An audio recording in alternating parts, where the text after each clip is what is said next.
We talked to Secretary Blinken to talk about his efforts to mediate the war between Israel and Hamas, how it's affecting him personally, and it has. His guiding mantra, he told us that, and the ongoing struggle to reunite hostages with their families, and that's where we began the conversation.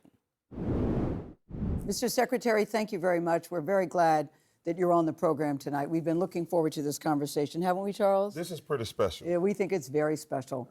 Great to be with both of you. Gayle, Charles, thanks for having me. Yes, we feel that too. Let's talk about the hostages if we could. You know, the talks are broken down, the war has resumed, and of course, everybody's concern worldwide is about the fate of the hostages. I realize it's all hands on deck. All countries are working to secure their hostages, to get them home safely, to get all the hostages home. But I'm wondering, is the Biden administration doing anything specifically to get the release of the American hostages, realizing we want all the hostages home? Gayle, we're at this every single day, and it's my number one responsibility. I know the president feels this, his number one responsibility, to look out for any American who's in harm's way abroad, and especially those who are being held hostage, being held captive in some way. I've met with the families. I've heard directly from them, and that's the thing that motivates me the most. We will not rest until we get every single one. It's not enough, all the families. I always say this, Mr. Secretary, that for all these hostages, they're numbers for some people, but for the family members, they are somebody's everything. So can you share with us, Absolutely. if you can, specifically what you guys are doing? Look, you'll understand I can't get into the details because this is literally going on daily and even more than daily, sometimes even hourly, trying to find a way, an angle to get this restarted. And you're exactly right. These are not, it's not a question of numbers. These are real people, real lives, real families whose lives have been torn upside down. I've got photographs of all of them. Yep. It's real for me, it's real for the president, and we're on this. Unfortunately, Hamas gets the vote, and Hamas stopped releasing hostages. It reneged on its commitments to Israel and to everyone else concerned. They chose to end this process of releasing hostages. They need to choose to start it again. You know, you asked Israel to take precautions as far as civilians in Gaza. Is that actually possible? Charles, I think it's important to do two things. First, we've got to put this in perspective. What happened on October 7th is something I've never seen in the 30 years that I've been doing this professionally, and for that matter, of the 50 years or so that I've been going to Israel in one way or another. Children executed in front of their parents. Parents executed in front of their children. Families burned alive. You heard yesterday about the horrific sexual violence, the rapes of so many young women. What was done deliberately, intentionally, with a brutality that really I've encountered almost nowhere else in the many years that I've been doing this. So, and then you have this terrorist group, Hamas, do that, retreat to Gaza, and intentionally embed itself with civilians, with innocent men, women, and children, in and under apartment buildings, in and under hospitals, in and under mosques, in and under schools. So it's very, very challenging for Israel to do what it needs to do to try to make sure that this never happens again and getting at Hamas. But having said that, and as we said from day one, they nonetheless have an obligation to do everything possible to protect civilians, to distinguish between terrorists and innocent men, women, and children. And that part doesn't seem to be going so well, Mr. Secretary, about keeping the civilians safe, because the civilians are dying, including thousands of children. And I think that's what's so heartbreaking for everybody around the world. What happens? It's gut-wrenching. Yes, it's gut-wrenching yes. for all of us. But what we're seeing now is we're seeing some, I think, important steps being taken as they're beginning to operate in the south of Gaza after operations in the north. And in the south, what we're seeing, and I said to them very clearly when I was there just a week ago, we cannot have a repeat of what happened in the north and the south in terms of harm being done to civilians, and also making sure that humanitarian assistance is getting to people who need it, who are in desperate need of food, of water, of shelter. So what we're seeing is areas clearly designated by Israel that are safe areas where there's not going to be firing or the military. We've seen efforts to make sure that people know that they need to move, and not the entire city, but just discrete neighborhoods. So that's positive. On the other hand, there's more that has to happen, that needs to be done, making sure that people have, for all of us. But what we're seeing now is we're seeing some, I think, important steps being taken as they're beginning to operate in the south of Gaza after operations in the north. And in the south, what we're seeing, and I said to them very clearly when I was there just a week ago, we cannot have a repeat of what happened in the north in the south in terms of harm being done to civilians, and also making sure that humanitarian assistance is getting to people who need it, who are in desperate need of food, of water, of shelter. So what we're seeing is areas clearly designated by Israel that are safe areas where there's not going to be firing or the military. We've seen efforts to make sure that people know that they need to move, and not the entire city, but just discrete neighborhoods. So that's positive. On the other hand, there's more that has to happen, that needs to be done, making sure that people have safe corridors in order to get from areas that could be in danger to places where they'll be safe, making sure that those areas where they're going to have the proper resources, have the food, have the water, have the medicine to care for them while they're in those areas. So there are a number of things that need to happen. We're on this with them every single day.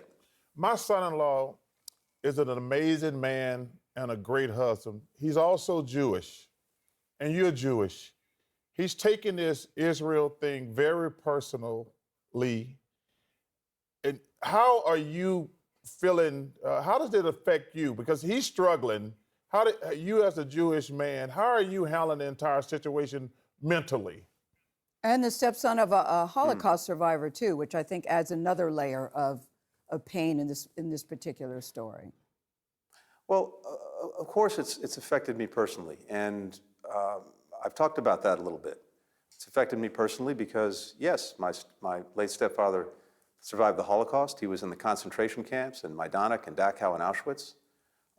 And then my father's father, in a different generation, the turn of the last century, got chased out of actually what's now Ukraine by pogroms that were designed to kill or chase Jews away. So when I saw what happened on October 7th, of course, it had a personal resonance. It had a resonance that goes to the history of the Jewish people, especially by the nature, the savagery of the attacks that were committed.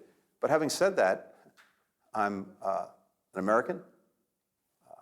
I have the awesome responsibility and privilege of being Secretary of State and representing all of the American people around the world on behalf of the President. And as I'm doing my job, to the best of my ability, I'm trying to make sure that I'm reflecting America's interests, America's values, and doing what's right for our country. How safe, two questions. How safe are Jewish students in college? And where is the line between hate speech and freedom of speech? Charles, we're seeing this every day play out on our campuses. And while I'm focused on the world beyond our borders, like anyone else, I'm reading, hearing about what's happening on some campuses, talking to my own relatives who have kids who are college age, who've been on the receiving end of this. And it's deeply, deeply disturbing and more to see some of the hate that we're hearing on college campuses, the expressions of vitriol, the intimidation of students just for being who they are.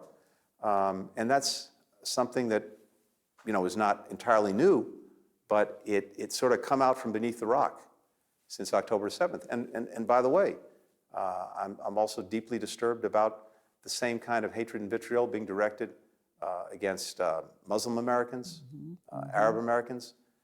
We see this in all different directions. And we have to get back to a place where people on all of our campuses can feel safe being who they are, what they are, and saying what they believe.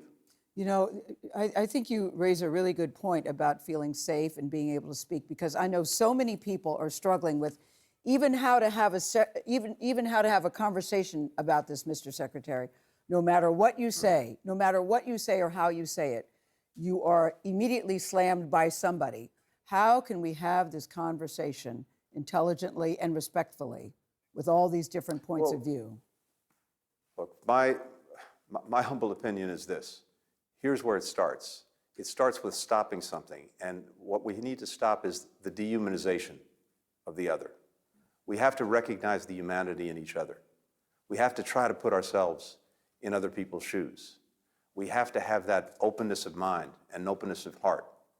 And when you have that, you can talk about anything, even the hardest things. But once you start dehumanizing, once you start seeing someone as another and somehow not human, that takes every guardrail, every check away.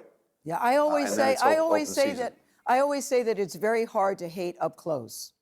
You know, just having. Exactly. I always Exactly. say that. What part do our politicians have they played? Because clearly, if you watch television every day, the Democrats and Republicans, they're not civil to each other. What part do you think they played in us losing our civility? Well, one of the great things about this job, being Secretary of State, is I don't do politics, and I don't want to start. But, you know... What do you mean you well, don't? Wait a President second, Biden- wait a second, Mr. Secretary. Your whole job is politics. What do you mean you don't do politics? You have to explain.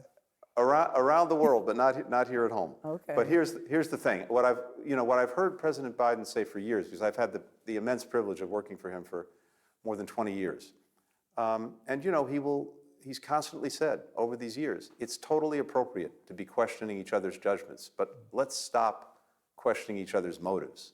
Let's assume good motives, good intentions, and then we can really have a conversation, and we can really try to get to someplace better.